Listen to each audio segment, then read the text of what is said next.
Her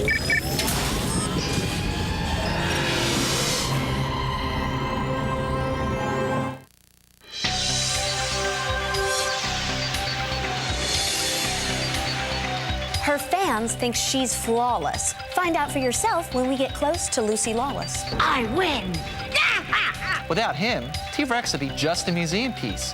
But author Michael Crichton didn't start out to be a writer. A live person who's becoming a cartoon, and a restaurant where you can get an incredible Hulk burger.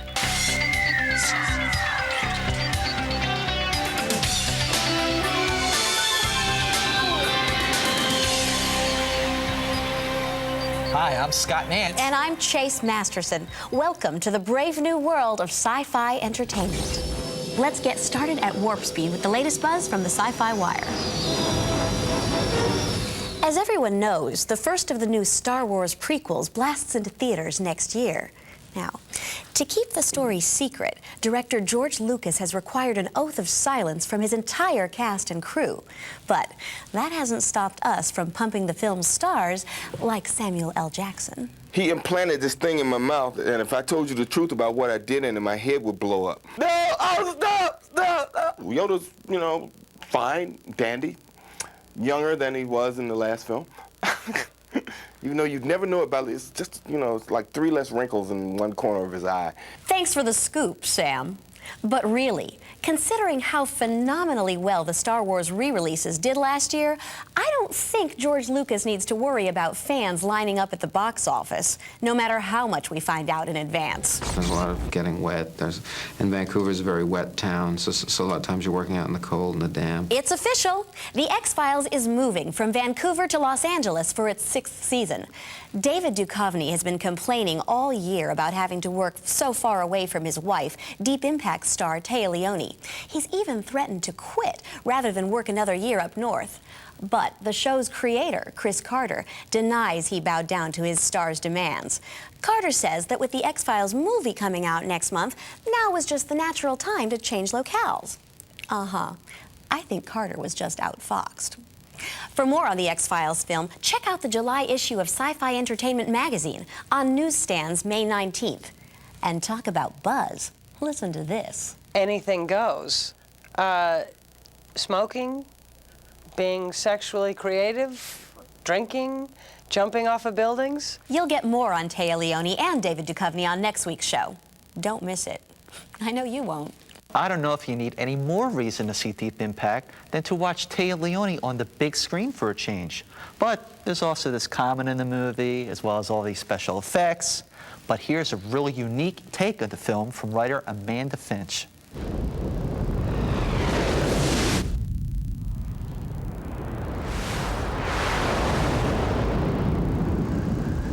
Why send a woman to review a disaster film? Those testosterone-driven noise fests usually don't appeal to me, but when I heard there was a woman at the helm of Deep Impact, I thought it only appropriate that I check it out.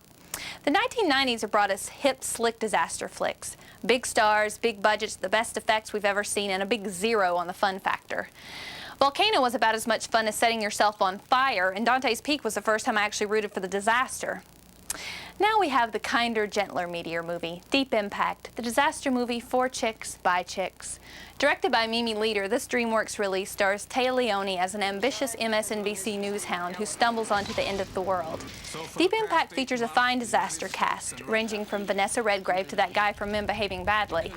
Morgan Freeman plays the president who has to explain to the country that a giant asteroid will hit the Earth in a matter of weeks and less than 1 million people can be saved. There's another plot involving a group of astronauts trying to knock the meteor off its course in space, but it's secondary. Remember, this is a woman's disaster movie. We don't need all those boys with toys, and we don't need to shave our heads or get all sweaty to save the world. Apparently, we do have babies, though. Lots of them. Deep Impact features more pregnant women, scenes of women holding children, women comforting children, and children doing cute things than an episode of Mego. There's even a scene where a woman applies makeup and flips through her family album. Now that's girl power.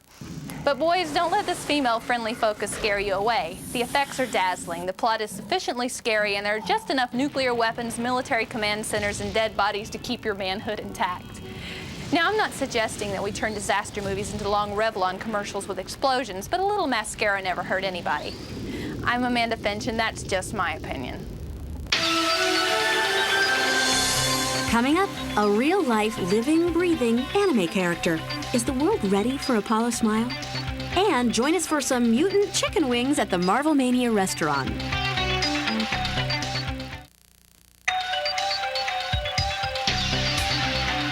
How does a true sci-fi fan become a TV personality?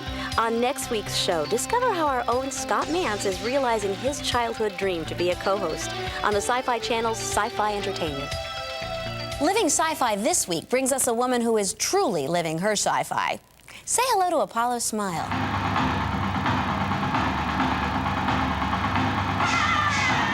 Imagine being such a huge fan of Japanese animation that you turn yourself into your own anime character.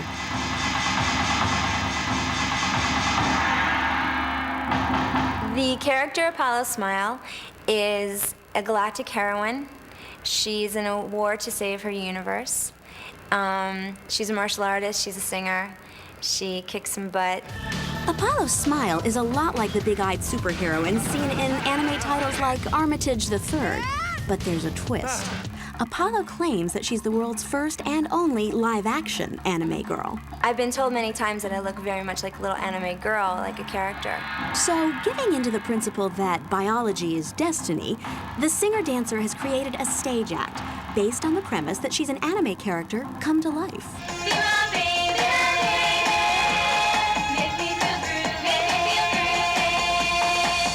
Appearing at clubs, conventions, and comic book shops on the East Coast, Apollo has quickly generated a cult following. She started a fan club which distributes Apollo Smile merchandise. Plus, she's put out her own underground comic book, which is about to go mainstream. We picked up a publisher so that we can take the comic book into full-scale nationwide distribution, and it's going to be a monthly. When not on stage or working on her comic, Apollo can often be found cruising anime and comic book shops in Manhattan. Oh, yes. Woohoo! Cutie honey, gotta add her to the collection. Yatta? I first became a fan of Japanese anime through American TV with Astro Boy, Gigantor, Robotech, stuff like that, Speed Racer. I think girls can be just as big of geeks as most boys. You know, I mean, all my girlfriends, we all collect action figures and play vid and, you know, go to the arcades and have a good time. Apollo's stage act combines not only her interest in anime, music, and dance, but also martial arts and weaponry. I have a really big love and fascination for weapons. I love guns. I love traditional Chinese weapons, blades, knives, swords, staff. I just think weapons are very excellent and they're beautiful. One of Apollo's big dreams is to turn her comic book into an animated series. But what would really make Apollo smile is to star in her own live-action TV show. Anything live action would be totally groovy because I love to be on camera, I love to do singing, dancing, martial arts, you know, anything like a great Xena series would be incredible. Okay, she's alive and wants to become a comic book character. Now there's a restaurant that brings comic book characters to life. My partner, super sci-fi lover Scott Mantz, has a reservation at one of the most unique restaurants in Los Angeles, Marvel Mania.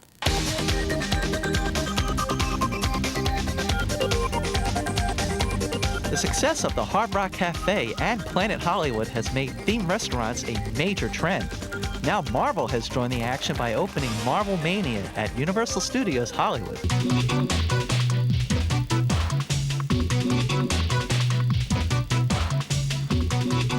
I dropped in to find out what was different about Marvel's restaurant. Star comic book artist Chris Bocello told me that Marvel Mania is not just an eatery with memorabilia.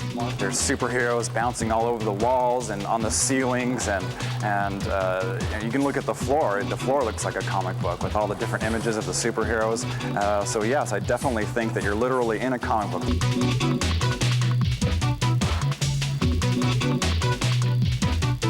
One way Marvel makes it feel like you're in a comic book is by putting original artwork on the walls. The creators of Marvel Mania took a lot of time and effort to make sure that all areas of Marvel Comics down through the ages were covered through the art. So you're going to see art from the Silver Age, you're going to see art from the 70s, 80s, and 90s. Then there are the special effects and this huge video screen. cushions in the booths are rigged to vibrate in sync with the cartoons, and those Marvel superheroes even join you in the restroom. The Marvel superheroes also show up in the flesh. How you doing today? Captain America, just here to say hello, see how everything's going.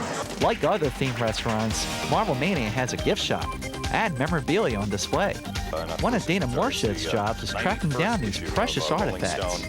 We've got a cover sketch, Bill Everett's cover sketch for Marvel Comics #1, The Rejected One, which is a beautiful hand-painted piece that I think we got at Christie's auction. And what about the cuisine? Well, themed restaurant food often tastes like themed restaurant food. But at Marvel Mania, they've worked hard to make the menu as stimulating as the surroundings. What we really wanted to do is make sure that when people came in, yeah, they were wowed by the structure, but we didn't just want them to get a burger afterwards. We wanted to give them, well, in the case of the menu, a Hulk burger, which, by the way, is a pound of meat. That's a pound. That's after cooking. Just the meat is a pound. Now, does that make you Marvel, or what?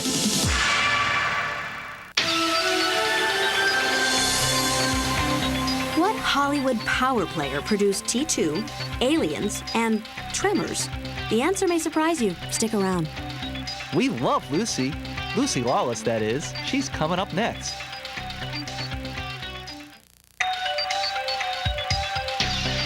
Gail Ann Hurd produced T2, Aliens, Tremors, and many other sci-fi classics.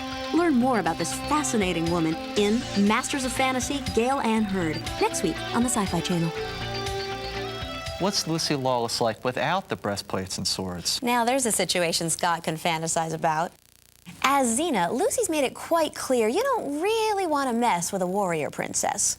But let's get close to Lucy out of character. Xena films in Lucy's native New Zealand, so this was one of her rare stateside visits. Even when she's not shooting, Lucy sticks pretty close to home. What do you mean not shooting? I'm always shooting. I really only have a couple of things I like to do, apart from just hang out with family. I like to make bookcases, I like homemaking, and I like reading. That's about it. Believe it or not, I like homemaking. Xena, a homemaker? That's one episode I'd like to see. But I bet there's some Xena traits that Lucy would like to have. I'd sure love to be able to do those flips. But I can do those flips. You've seen me. What would I like to do? I would like to be able to leap on a horse at a gallop. I'd like to be able to do a lot of stuff she can. I can kill you. Or I can spend the rest of my life shuttling between babbling idiocy and vivid clarity. Playing Xena is one of TV's better roles. But being a warrior princess doesn't mean you're treated like royalty. The two least pleasant things about my job are that you're constantly cold and wet. Cold, wet, and in pain. I'm not in pain, but it's uncomfortable. It's uncomfortable being in a corset. This past March, Lucy traded in her leather and metal armor for a wedding dress. Xena executive producer Robert Tappert became Lucy's leading man off-screen. Fortunately for him, he's not the sort of man who wants his partner busybodying in his business, and fortunately for him, I'm not the sort of person who has any interest in his business. I want to act. The new groom has to share his bride with her fans, but Lucy says admiring followers don't really bother them.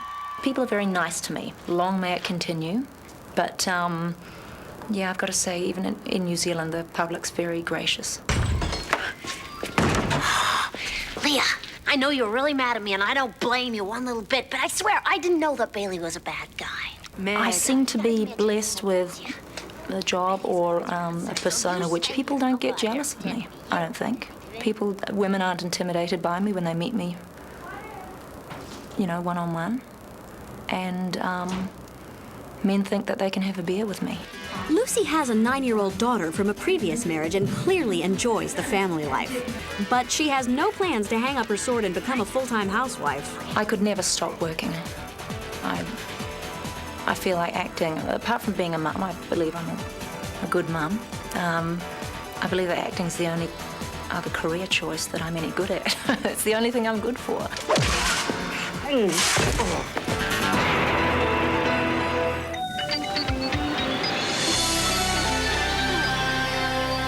Well, one of my favorite authors, Michael Crichton, has terrified audiences around the world with mega hits such as Jurassic Park and Twister.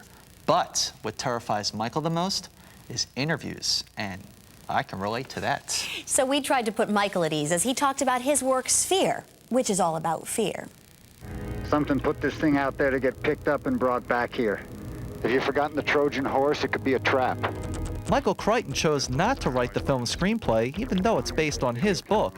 So I wondered why he passed up an opportunity that most authors would kill for. I decided a while ago that I didn't want to do any more screenplays based on the novels that I'd written. And, you know, my sense about it is that it's like, you know, delivering the same baby twice. You know, once is enough. And I really, at that point, decided that I would either write original screenplays, like Twister, or I would just not be involved in the adaptation. Many of Crichton's books cleverly combine science and technology. I wondered if early novels like 1969's The Andromeda Strain could become dated. I think technology moves very rapidly, so that part of the story really tends to decay. I mean, that's one of the aspects of what I do, is that it tends to quickly feel outdated. But if there's something else going on that has other kinds of meanings, then it will hold up. Finally, I wanted to know why Crichton, who graduated from Harvard Medical School, didn't pursue writing in college. I was a student, and my instructor was grading me down for my writing, and I thought the instructor was full of it. So I was getting C's, and I decided as a test to give him an essay by George Orwell and see whether he would think George Orwell was also a bad writer. Turned out he didn't exactly. He thought George Orwell was a little better than me, so he gave George Orwell a B-. But I still thought, you know, if George Orwell gets a B- at Harvard, it's too tough for me, and I moved to another department. Unfortunately, that's about all the time Michael could give us. After all, the guy needs some time to write books, right?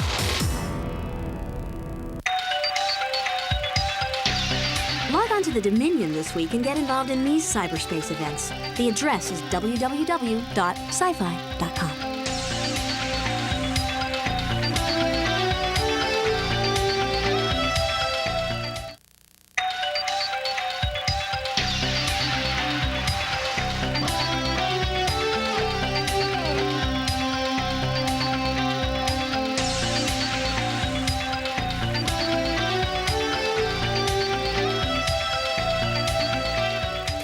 On our sci-fi continuum, here's something that takes me back a good 10 years. Scott gets nostalgic for those great arcade video games he played when he was in high school. You know, real classics like Pong and Space Invaders.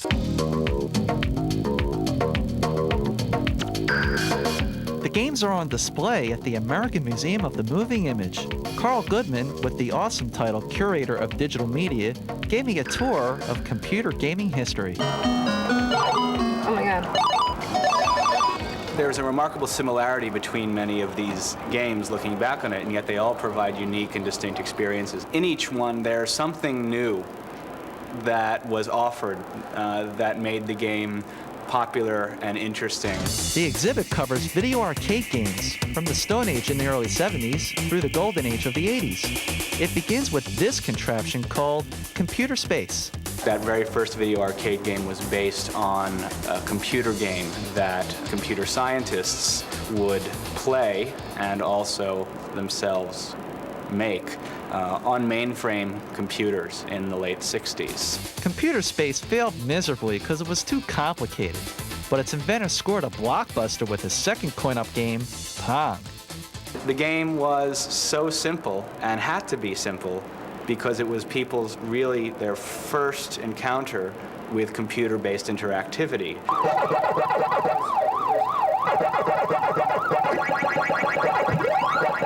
Pac-Man rates as the most popular arcade game of all time.